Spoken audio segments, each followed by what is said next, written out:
Yes, back again for the next explanation of that. So, Long Walk to Freedom is an autobiography written by himself, the late President Nelson Mandela, and was published in 1994 by Little Brown and Company. And the book profiles his early life, coming of age, education, and 27 years in prison under the apartheid government. Mandela was regarded as a terrorist and jailed in the infamous prison Robben Island, which became famous because he was jailed there. For his role as a leader of then the outlawed ANC, he later achieved international recognition for his leadership as president in rebuilding the country's once segregated society. The last chapters of the book describe his political ascension and his belief that struggle still continued against apartheid in South Africa. It happens still everywhere. There are so many examples I have. I can talk. And because I am a bit dark color, when I had been to Russia and Norway in 1984. So when I was around about 14 years old at that time, when I had been 72 and 82, 10 years, and 12, 13 years old I was when I had been to Norway and Oslo. And Germany, I was there because my uncle stayed there, my mother's second brother. He was working in Germany. He was a German actually. He had been taken. He was there in the army and then he changed. So I have a lot of army background. And my uncle's wife was German and they were in Germany. So I had to go to Germany. I had been to Russia, Germany, and Norway. And this color today which you're seeing, I am dark in color, but I was more darker than this because I used to go around like a vagabond, I said never in the house, on the cycle, always in the sun. So I was dark in color and like a scarecrow. And people, in Russia, when we were traveling in the train with my dad, and my dad was also dark in color, so just like a Mandela's color, my dad was, or a bit darker, I guess. I don't remember so much, but yes. People used to look at me, stare in the train. You're Indian? Oh my God, what the hell? I used to enjoy it and say, yes, I am an Indian. So what the hell? So from childhood, I have that, that I'm proud to be an Indian. So in my auntie, when she saw me, say, oh, you damn Indian. Oh, what not this to say? My aunties also, my mother's side sisters, they're all in England and they are still there. Again, one is she was in the American Army, she left that and she came to England, and one auntie is in the British, she's married to a British Airways officer. So they're all British people. So they look down upon us. They think that they are Britishers. So that's this racial thing, it goes on with families also. And in Norway, when I went to a school there, my father took me to a school where my father was already with them, and this organization my father was involved in. So we had stayed there for 3 months in Norway, that's Oslo, and I had been to that school every day to meet with the children. I couldn't speak so much well at that time, but my English was not bad, and they liked my English as well because 12 years old, what shall I speak? So I was speaking quite well at that time. So and they liked me a lot. But again, when they used to shake hands with me, they used to say, "Oh my God, you're so black," in the broken English, and mine also same. So that thing was there. I have seen that from childhood. It happens also in India. You're so black. Oh, that black guy. Many people say that behind me. Oh, the Ronan is that black guy. Na? I said, okay, fine, black guy. Call me black. That's why I wear black so much. Because I love it. It's that attitude. People know you with that color. So what's the problem if people can know you through a color? So, but that's bad. Racial thing is bad. It happens even with our colleagues. I won't say anything like that. In my other working places, we have had this people who are darker than me, but I don't mind. But again, I have quite a lot of friends who are very fair, and they say, yeah, it's better we have your color or something like that. It happens. We can't help it. So this is all about experiences, and if I ever get a chance to be in your class, and if I get 30 minutes, I'll surely share my experience about racial and how we at that time used to go about it. I have had fights. I have fought with my friends when I was in class 10 or 11, I don't remember still, yes. When I was in hostel, Sherwood College, I used to have fights with people. They were very fair guys, fair girls, and The principal's Dr. D.R.A. Mountfords, he was the principal, and his daughter was very fair, and she had also commented on my color, and I had given my peace of mind to her, and I was put into detention for a week. And so those things have happened. We do face it, but I had gone against it. And when I left my school, from there I had written a very nice letter to the principal, and I had told them a lot of things. And I had got a feedback from my parents. Got a feedback. My father actually was a friend of him, so he got a feedback, and he said, your son has got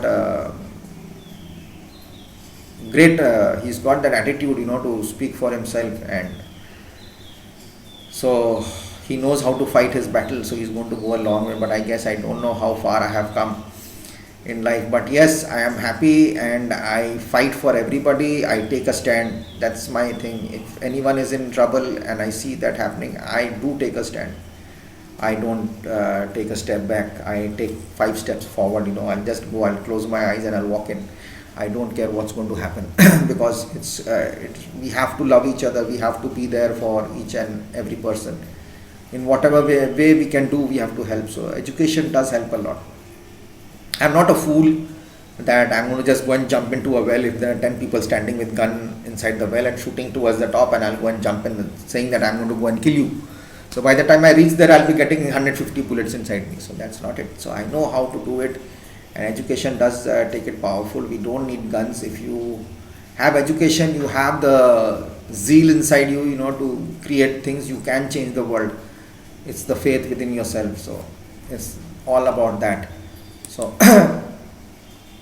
so in this part we will see that actually he's dedicated this book. He had dedicated this book to his 6 children, Madiba and Makazvi, his first daughter who has deceased, and to Makgatho, Makazvi, Zenani and Zindi, whose support and love he almost treasured to all his life, and to all my comrades, friends and fellow South Africans whom I serve, and whose courage, determination and patriotism remains source of my inspiration. He never took the credit for himself. That's the main issue. We do something, we should never take the credit. When we do something for others, we should not say that. During this pandemic, I was listening in the radio somewhere in some part, I guess 94.3 or 106.4, something like that. And there was this person, I don't know his name, neither if I know, I'm not going to name because this is social media. So I don't know, that's my perception. He was helping out people, with some face mask or some sanitizer. He must be a rich guy. And he's giving it on Facebook. At the same time, he's going live on Facebook and showing that I'm helping people. What's that? I don't understand that. You do something, you don't say about it. People are going to talk about you. This guy has helped me. I don't have to say to it. I don't have to take a mic and say that, oh, I have helped you, I'm a great person. It's not that. You do something in silence, and that is your work is going to explode. Do the work in silence, the result will explode. The result will make the noise. That's what it is all about. When you fight. You can fight also in very silence. You don't have to shoot guns. You don't have to take a mic and tell everybody that I am this, I am good. I know it, so keep quiet. Other person who is there is going to tell you that, okay, that guy is good. So then you know that you are good. Or the other person listening to that person will know, okay, that guy is good. But I don't go and tell you myself that I am good. That doesn't make sense. What's the proof? So it's like that. Anyways, I'm getting into it. So in the first part of the autobiography, actually, he wants to describe his upbringing as a child. I'll just go with a basic information about it, then I'll come back in the next class.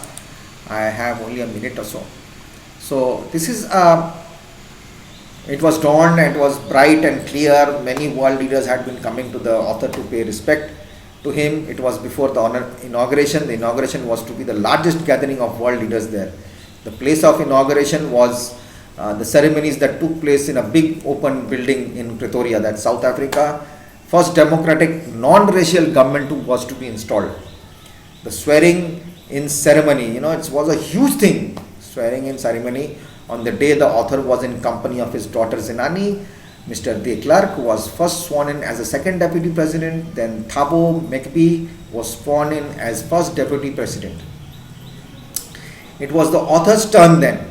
He was sworn in as the president. He pledged to obey and uphold the constitution. He also pledged to devote himself to the well-being of the people. That's called a right. We take oath, but we don't do it. Nurses take oath, doctors take oath. Do they do the right thing? No, they don't do it. But out of 100 or out of 1,000, one Nelson Mandela comes in, okay, or out of lakhs.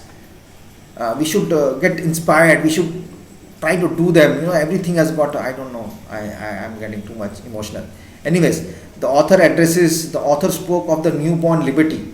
He thanked all the international guests. He said that they have come. I'm just giving you an explanation about what is in the book, and next class I'm going to give what explanation I have. And they are here to be with his countrymen. It's a common victory for justice, peace, human dignity. He pledged to liberate his people from poverty, suffering and discrimination. There was display by jets and helicopters, colorful, all powder falls, gases come out, and we have done this in the military. The helicopters and jets go and they have this gases flowing with the different colors and they make and all. It's a huge thing. That's to pay salute to your president, the most powerful person of the king. Then singing of the national anthem symbolized for the author by playing of two national anthems. The whites sang Noxi Siklielel and the blacks sang Distan. These formed the old national anthems of the republic, and rest. It goes on and so forth. Then his author's thoughts, the author's regret, freedom fighters remembered, definition of courage, man's goodness, man's duties, freedom defined, desire for freedom made him bold. So this is all about it in this chapter, which I'll come back and tell you. So see you till then, and keep that josh and try to do something good. And another one thing, very personal thing, do whatever you want after you do your studies. Bye bye. God bless. Respect your parents and love them as much as you can.